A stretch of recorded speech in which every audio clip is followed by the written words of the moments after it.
donc courez, venez écouter ce qu'il a parlé, venez écouter ce qu'il a dit. Et en écoutant, n'oublie pas de liker et de partager, voire même laisser un commentaire. Et tu voulais partir sans t'abonner, c'est que tu as tout raté. Il faut d'abord t'abonner, il faut t'abonner.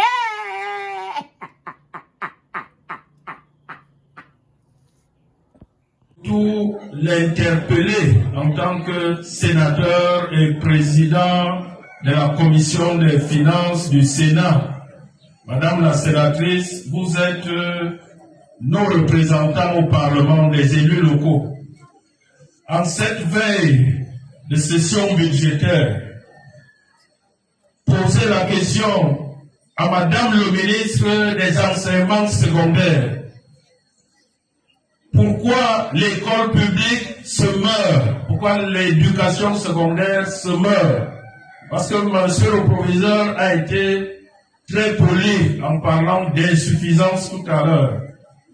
Mais lorsque moi j'ai visité ces salles de classe d'un lycée d'enseignement général, j'ai failli couler des larmes dans la boue et la poussière de ces salles de classe. C'est inadmissible. Et si nous ne vous le disons pas, on ne peut pas laisser l'école publique dont le délégué départemental vient de faire un beau point ici. C'est l'école publique qui a la vocation de relever les enfants issus de nos petites classes sociales. C'est l'école publique qui doit fabriquer les testeurs. Nos parents ici n'ont pas de millions pour aller payer les écoles privées. Ils n'ont que ces lycées publics. Et c'est là que vont partir les grands testeurs qui vont aussi diriger les entreprises, l'État. Ici, je ne vois que des talents. Il n'y a pas un enfant capricieux.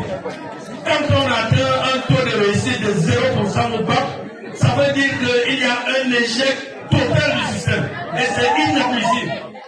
J'interpelle monsieur le sénateur, madame la sénatrice, l'État dépense chaque année 550 milliards l'année dernière. Prenons seulement 10%. Normalement, on devrait prendre 30% pour l'investissement dans les lycées. Ça fait combien de milliards? 150 milliards. Et chaque conseil régional aurait 30 milliards. Il n'y aurait pas des poubelles comme ça comme lycée.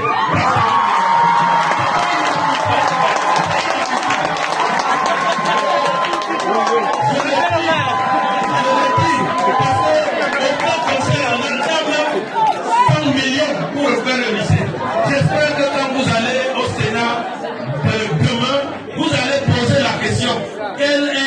Combien de milliards avez-vous transféré aux conseils régionaux pour réhabiliter tous les lycées du Cameroun? C'est inadmissible. Je le dis parce que la décentralisation a bien avancé dans l'éducation de base. Le bassin de Télé comporte 6 écoles primaires. Donc, une école confessionnelle, mon ancienne école de Condé d'ici.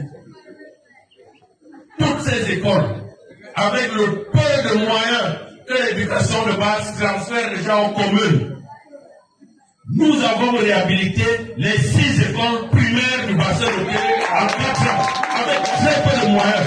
Et toutes ces écoles sont neuves et propres. Rien à voir avec ces poubelles.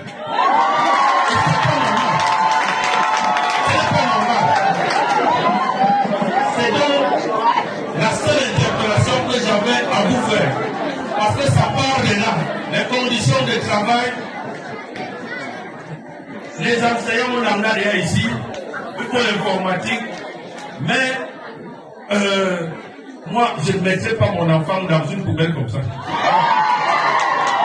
Mon enfant ne peut pas étudier dans une poubelle comme ça. Et quand je refais les écoles primaires, je me mets à la place des enfants, des tout petits enfants, la maternelle, l'école primaire, ils vont s'asseoir dans ces salles de classe. Et c'est pour ça que nous faisons cet effort à l'école primaire. Il faut qu'à l'enseignement secondaire, la décentralisation avance et les enseignants et les ressources qu'on met à la disposition totale du conseil régional, il y aura la présence effective des enseignants, il y aura l'entretien des bâtiments et nous allons retrouver une école publique capable de fabriquer de grands destins. Tous ces enfants peuvent faire de grandes personnes demain si on met les moyens, si on les accompagne. Je vous remercie pour votre